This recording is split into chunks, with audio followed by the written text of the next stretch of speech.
Hay historias que no se cuentan en voz alta.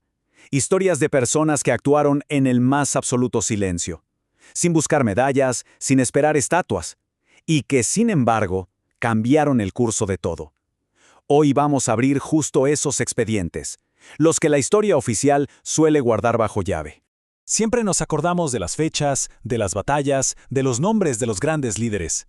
Pero la historia real, esa que de verdad transforma el mundo, muchas veces la escriben personas anónimas, personas de las que nunca oímos hablar. Esta es su historia. Bueno, nuestro primer archivo nos transporta a un lugar y a un tiempo muy oscuros. Varsovia, 1942. Estamos en el corazón de la Europa ocupada por los nazis, justo en el gueto más grande de todo el continente. Un lugar diseñado, literalmente, para aniquilar la esperanza. 400.000 personas. A ver, tratemos de dimensionar esa cifra.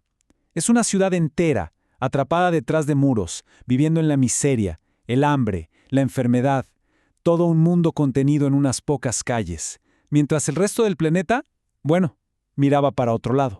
Y en medio de ese infierno, una sola persona, una trabajadora social de apenas 32 años llamada Irena Sendler, se las ingenió para rescatar a 2.500 niños. 2.500 vidas, un futuro que no habría existido de no ser por el coraje de alguien que simplemente decidió que no podía quedarse de brazos cruzados. ¿Y cómo lo hizo? No fue con un ejército, fue con ingenio puro y una valentía increíble.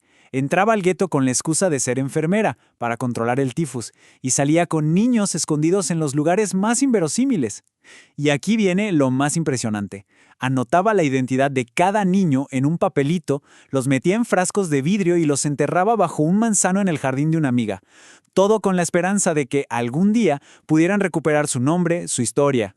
Claro, un riesgo de ese tamaño no pasa desapercibido. La Gestapo la atrapó. La torturaron brutalmente, le rompieron las piernas y los pies, querían nombres, querían saber quién la ayudaba. Pero Irena no dijo una sola palabra, no entregó a nadie. Su silencio en ese momento salvó a miles por segunda vez. Décadas más tarde, en el año 2007, su nombre fue propuesto para el Premio Nobel de la Paz. Ya tenía 97 años. ¿Y saben qué pasó? Ese año el premio se lo llevó Al Gore por una presentación sobre el cambio climático. Irena murió al año siguiente, casi en el anonimato. Una prueba más de cómo la historia a veces es increíblemente ciega con sus verdaderos gigantes. Pero ojo, este tipo de heroísmo no siempre es cosa de una sola persona. A veces es una red completa, una infraestructura invisible que libra una guerra paralela. Una guerra que no se pelea con armas, sino con información, con secretos y con engaños.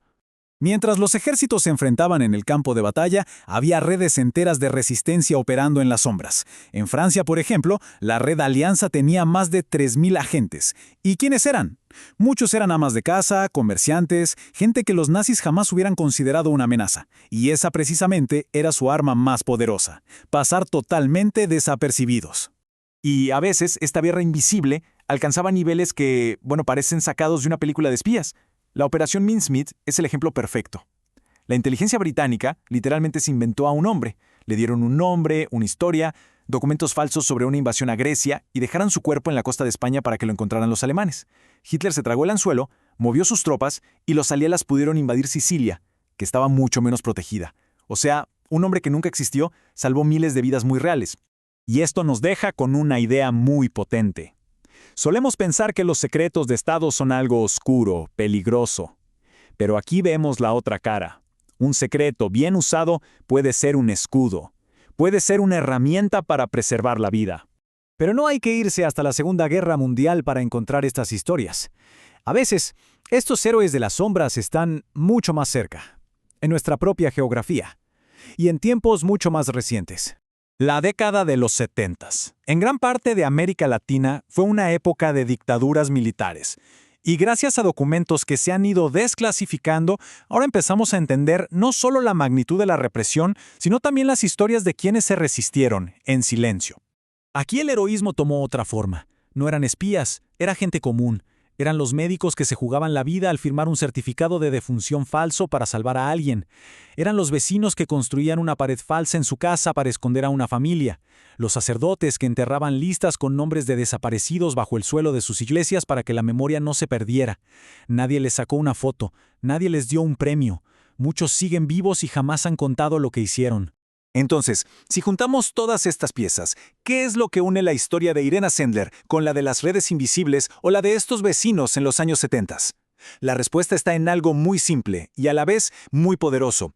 ¿Cómo sobrevive la verdad, incluso cuando intentan borrarla por completo? Porque la historia oficial, la que escriben los que ganan, es una cosa.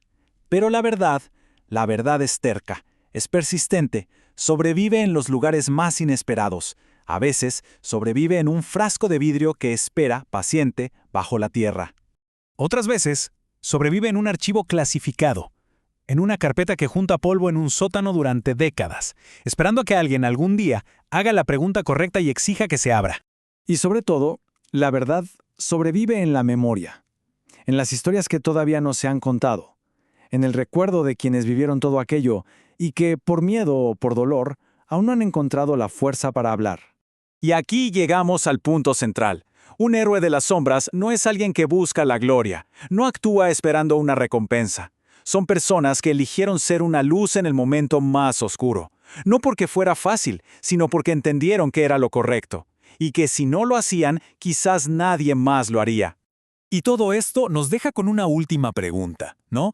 En ese momento clave, en el momento de la verdad, cuando el miedo es la opción más lógica y el silencio parece lo más seguro, ¿de qué somos capaces los seres humanos? Estas historias nos demuestran que la respuesta es de casi todo.